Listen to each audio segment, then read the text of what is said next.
स्वागत है आपका घूम बुंदेलखंड में। यह स्थान आप देख पा रहे हैं, ये चित्रकूट जिले में स्थित है। यह स्थान का ऐसा पौराणिक महत्व है कि हनुमान जी ने लंका जलाई थी, तब यहाँ उन्होंने अपनी पूंछ बुझाई थी। तो आगे हम आपको एक एक जानकारी देंगे। सो दोस्तों, हम निकल पड़े हैं एक ऐसे पवित्र स्थान के लिए जो अलौकिक है, मंगलकारी है, अद्भुत है और बहुत ही अच्छा है। तो उसके लिए पहले तो देखिए सीढ़ियां बनी हुई थी, और सीढ़ियां के बाद आज ऐसी व्यवस्था हो गई है कि आप सीढ़ियों से न जाके आप रोपवे से भी चले जा सकते हैं। क्योंकि इस जगह पे पहले बहुत सारी चीजें होती थी कि सीढ़ियों से समय लगता था जाने में, लेकिन अब आप आराम से रोपवे से पहुंच सकते हैं। तो हम पहले गए।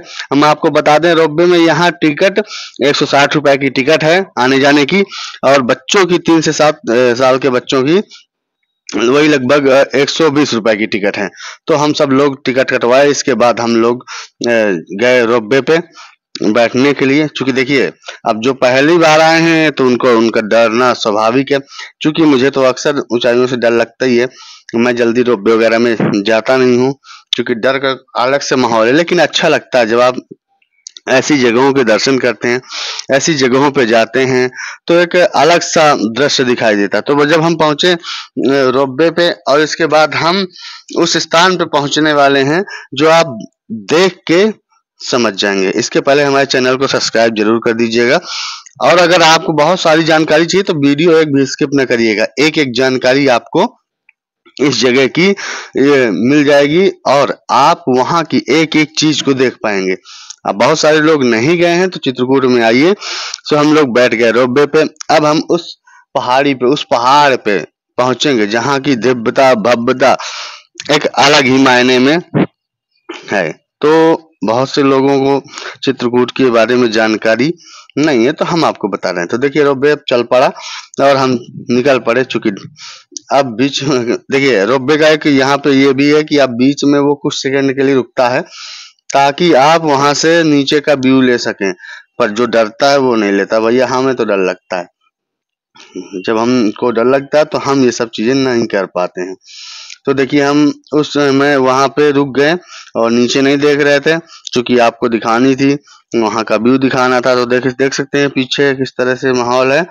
और ये बच्चा तो डर ही नहीं रहा था। सब फैमिली के साथ गए थे हम लोग। तो वहां का एक अलग और दिव्य भव्य माहौल आपको थोड़ी देर में आगे देखने को मिलेगा। इसके पहले हमारे चैनल को सब्सक्राइब कर दीजिए, लाइक कर दीजिए, शेयर कर दीजिए। इतनी मेहनत करके दूर जा जाके बनाते हैं, किसके लिए? आपके लिए, ताकि आप घर बैठे देख सकें, और जब कभी आए तो यहाँ का आनंद ले सके, यहाँ का माहौल का एक एक जानकारी मिल सके। तो देखो, यहाँ का रोपवे से यहाँ का व्यू आपको दिख रहा है। ये नीचे का स्थान आपको दिखेगा, नीचे कितने ऊंचाई में रोपवे बना हुआ है, कितनी सीढ़ियां, ये आपको नीचे सीढ़ियां भी दिख रही हैं। आप चाहें तो इन सीढ़ियों से भी आ सकते हैं। अगर आप नहीं आना चाहते सीढ़ियों से, तो रोपवे आपके लिए स्वागत करता है। तो देखिए, इसके बाद हमने दिखाया आपको उस पहाड़ का दृश्य जहां हम पहुंचने वाले हैं, उस जगह का दृश्य जहां के कई सारे मायने हैं। कहा जाता है कि जब इस जगह का एक बहुत सारे ऐसे महत्व है कि जब आप पहुंचते हैं, आप दर्शन करते हैं, तो आप एक अलग सा अनुभूति महसूस करते हैं। वहाँ बहुत सारे स्थान हैं जो आगे आपको देखने को मिलेंगे, लेकिन पहले तो आप सिर्फ रोपवे का ही मजा लीजिए, रोपवे का ही दृश्य देखते जाइए। और हम लोग तो वीडियो बनाने में मस्त थे। चूंकि डर का माहौल था, तो हम सोचे कि भैया वीडियो बनाए तो डरेंगे नहीं। इसके बाद हम धीरे धीरे पहुंच रहे हैं हनुमान धारा। अब हम आपको हनुमान धारा की उस जगह का दर्शन करवाएंगे जो आपने शायद ही देखा होगा। कहते हैं हनुमान धारा का एक ऐसा महत्व है, मैं आपको बता दूं थोड़ा सा। इस धारा का जल हनुमान जी को स्पर्श करता हुआ बहता है। ऊपर से दो मतलब धाराएं हैं, और हनुमान जी की पूंछ पे गिरती हैं, इसलिए इसे हनुमान धारा कहते हैं। इसके दर्शन से हर एक व्यक्ति का तनाव मुक्त हो जाता है। मतलब इसके दर्शन करने से हर एक व्यक्ति तनाव मुक्त हो जाता है और सारी मनोकामनाएं पूर्ण हो जाती हैं, ऐसा मानना है। क्योंकि लोग जो है यहाँ आएंगे तो देखिए किस तरह से यहाँ से एक जगह से धाराएं निकली हुई हैं। इसके बाद हम आपको ऊपर ले चलेंगे, ऊपर बहुत सारी दृश्य दिखाएंगे। क्योंकि अभी थोड़ा बारिश कम हुई है, तो ऊपर की दृश्य मतलब धाराएं कम हो गई, लेकिन जो धारा परमानेंट लगातार 12 महीने बहती है, वो धारा ना उसे बारिश से लेना देना, ना तो गर्मी, ना तो बरसात, ना तो ठंडी, वो लगातार उस मौसम का। देखिए यहाँ पे ये देखिए एक धारा ये निकली हुई है, ये इतनी सी धारा पहाड़ के अंदर से निकली हुई है। और देखिए यहाँ नीचे का व्यू देखिए कितना भव्य और दिव्य है, ऊपर से बहुत अच्छा दिखता है। तो ये देखिए ये धारा निकली हुई है, ये पहाड़ से निकलती है हनुमान धारा। इससे बहुत सारी जड़ी बूटियों युक्त पानी आता है, इसको पीने से अच्छे अच्छे रोग दूर हो जाते हैं। तो देखिए वैसे भी पहाड़ों के पानी से निकलने से तमाम जड़ी बूटियों का प्रवाहित होता है। इसके बाद लोग इसको पीते हैं, बोतलों में भरते हैं। इसके बाद हम आपको हनुमान जी के दर्शन कराएंगे। आप हनुमान जी के दर्शन करिए और यहाँ का महत्व समझिए कि महत्व है क्या। तो ये हनुमान जी का स्थान है, हनुमान जी का मंदिर है। हनुमान जी, इसे हनुमान धारा के बारे में मतलब ऐसी मान्यताएं हैं कि हनुमान जी ने लंका में आग लगाई थी, इसके बाद उनकी पूंछ में लगी आग को बुझाने के लिए वो इसी जगह आए थे, जिसे हनुमान धारा कहते हैं। जब हनुमान जी ने पूंछ में आग लगी थी तब उसको बुझाने के लिए वो यहीं आए थे। तो मैं इसका एक महत्व और बता दूं, एक कथा भी है। कहा जाता है कि श्री राम के अयोध्या में राज्याभिषेक होने के बाद एक दिन हनुमान जी ने भगवान श्री रामचंद्र से कहा, हे प्रभु, लंका को जलाने के बाद तीव्र गति से उत्पन्न गर्मी मुझे बहुत कष्ट दे रही है, मुझे कोई ऐसा उपाय बताइए जिससे मैं इससे मुक्ति पा सकूं। इस कारण मैं अन्य कोई कार्य करने में बाधा महसूस कर रहा हूँ, कृपया मेरे संकट दूर करें। तब प्रभु श्री राम ने मुस्कुराते हुए कहा था, चिंता मत करो। श्री राम ने हनुमान जी को यह स्थान बताया, आप चित्रकूट पर्वत पर जाइए और वहां आपके शरीर पर अमृत तुल्य शीतल जलधारा के लगातार गिरने से आपके इस कष्ट से मुक्ति मिल जाएगी। तो श्री हनुमान जी ने, तो ये जलधारा आप देख रहे हैं, हनुमान जी ने चित्रकूट आकर बिंद पर्वत श्रृंखला की एक पहाड़ी में श्री राम रक्षा स्रोत का पाठ 1008 बार किया था। जैसे ही उनका अनुष्ठान पूरा हुआ, ऊपर से एक जल की धारा प्रकट हो गई, जो हनुमान जी, अभी आपने थोड़ी देर पहले वीडियो में देखा होगा, हनुमान जी के पीछे गिर रही है। जल की धारा प्रकट हो गई थी, जल धारा शरीर में पड़ते हनुमान जी के शरीर को शीतलता प्राप्त हुई। आज भी यहाँ वह धारा निरंतर गिरती है, जिस कारण से इस स्थान को हनुमान धारा के रूप में जाना जाता है। जल ऐसा वहां पे आपने अभी थोड़ी देर पहले वीडियो में अब आगे निकाला है, पीछे देखा होगा, धारा का जल पहाड़ में ही विलीन हो जाता है। इसे लोग प्रभात नदी का पताल गंगा कहते हैं। बहुत सारे लोग, कोई सरस्वती कहता है, कोई प्रभाती नदी कहता है, कोई तो पताल गंगा भी कोई कहता है। ऊपर से निकली हुई जलधारा यहीं विलुप्त हो जाती है, फिर वो कहीं नहीं जाती है, ये यहीं समाहित हो जाती है, नीचे कोई ऐसा स्थान नहीं जहाँ वो गिरे। तो आप उनको मैंने एक जानकारी दे दी है। अब आगे मैं आपको बता दूं, माता सीता, आपने ये तो हनुमान जी का तो दृश्य देख लिया। माता सीता ने सप्तऋषियों के लिए भोजन बनाया था। तो यही एक ऐसा पहाड़ है जहां पे माता सीता ने सप्तऋषियों के लिए भोजन बनाया था। तो उसके लिए हनुमान धारा के ऊपर ही आपको जाना होता। उस स्थान का नाम है सीता रसोई।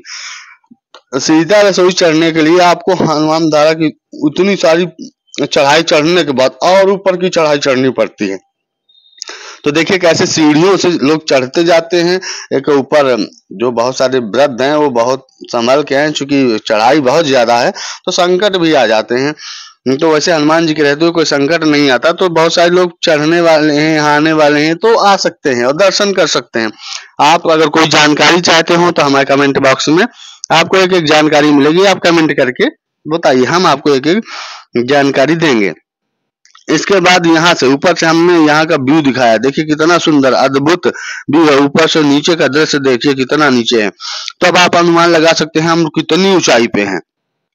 क्योंकि हमको जाना था सीता रसोई, तो हम सीता माता की रसोई पहुंचने ही वाले थे। तो यहाँ एक एक जगह थी जहाँ कुछ लोग अपना व्यवसाय कर रहे थे, तो कुछ लोग कुछ समोसे रबड़ी वगैरह बनाते हैं।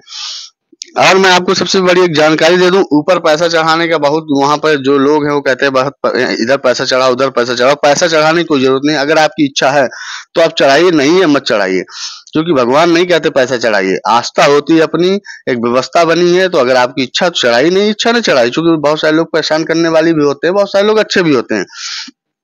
तो वहाँ हम चढ़ने के बाद हम आपको एक एक जगह दिखाएंगे कि सीता माता की रसोई कहाँ थी, क्या कैसा था। वहाँ पर श्रृंगार होता है, श्रृंगार चढ़ता है माता का।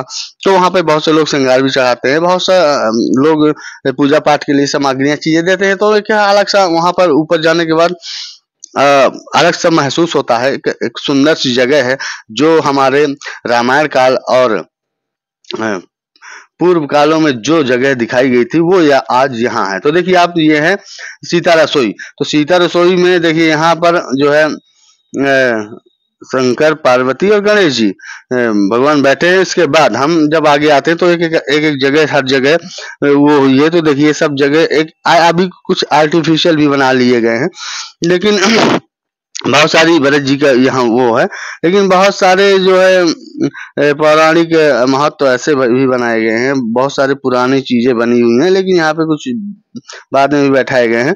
तो देखिए इस तरह से यहाँ सीता रसोई का सब कुछ बना हुआ है। तो यहाँ पर लिखा है प्राचीन सीता रसोई। तो देखिए यहाँ पर गदा मारते हैं, पर ये सीता रसोई नहीं, सीता रसोई अंदर है। तो यहाँ का देखिए, यहाँ का भी एक महत्व है। सब लोग प्रणाम करते हैं और दर्शन करते हैं। सीता माता का स्थान है, जहाँ कहीं बैठने का है, तो कहीं खाना बनाने का है, तो कहीं रुकने का है। तो सब एक अलग ही महत्व है। जब भगवान रामचंद्र जी 11.5 वर्ष वनवास काल व्यतीत करके आए थे, तब यहीं पे अपना रुके थे। तो माता सीता यहाँ पे ही सप्तऋषियों को भोजन बना के दी थी। आगे हम सप्तऋषियों के दर्शन करवाएंगे। तो देखिए यहाँ पर समस्त बहुत सारे स्थान है।